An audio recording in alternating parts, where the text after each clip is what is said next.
Friday, February 20th, and the S&P 500 closed up 0.7% for the day. And to close out the week on a positive note, now the big news of the day, the U.S. Supreme Court struck down the Trump tariffs from 2025, ruling them illegal. Chief Justice John Roberts wrote, quote, "The framers of the Constitution did not vest any part of the taxing power in the executive branch," unquote.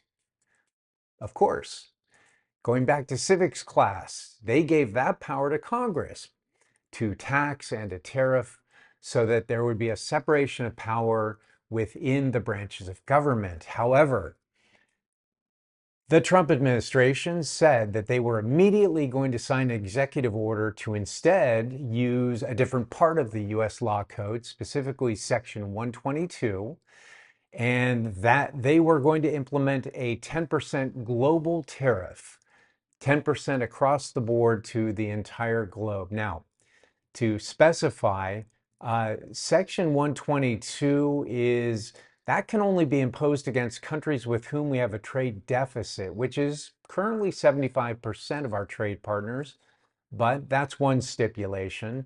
And it can only be implemented for 5 months. So I'm just going to give a high probability that we're going to see some additional tariffs coming, based specifically on sections 232 and section 301 of the US Law Code. And I'm going to assign a low probability that the tariffs that were currently ruled illegal will be paid back anytime within the next at least 3 years, if not 5. So just want to throw that out there.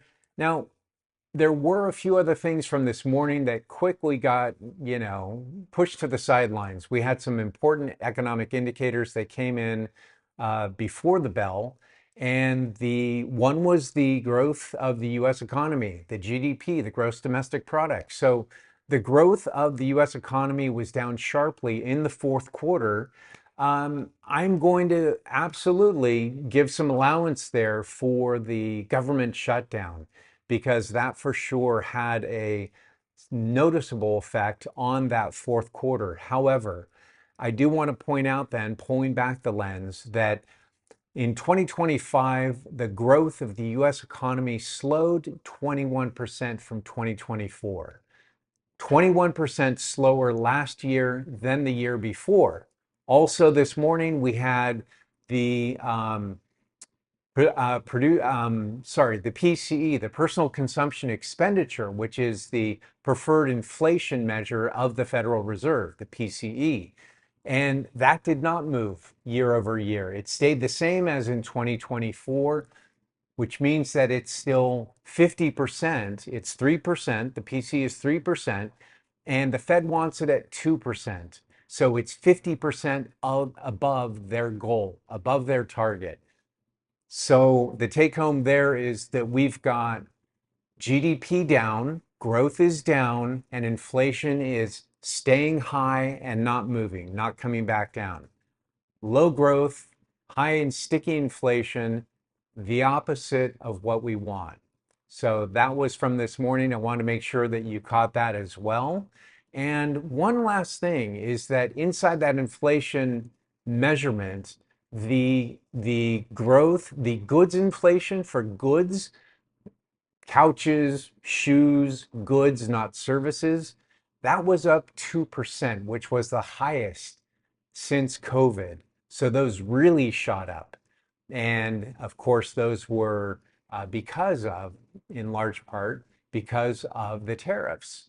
So just a reminder that the US consumer and US companies paid 93% of the tariffs in 2025. You, me, and our companies paid 93% of those tariffs. Just a reminder. And that's based on reports and research from JP Morgan, the Kiel Institute, the Federal Reserve of New York, and others.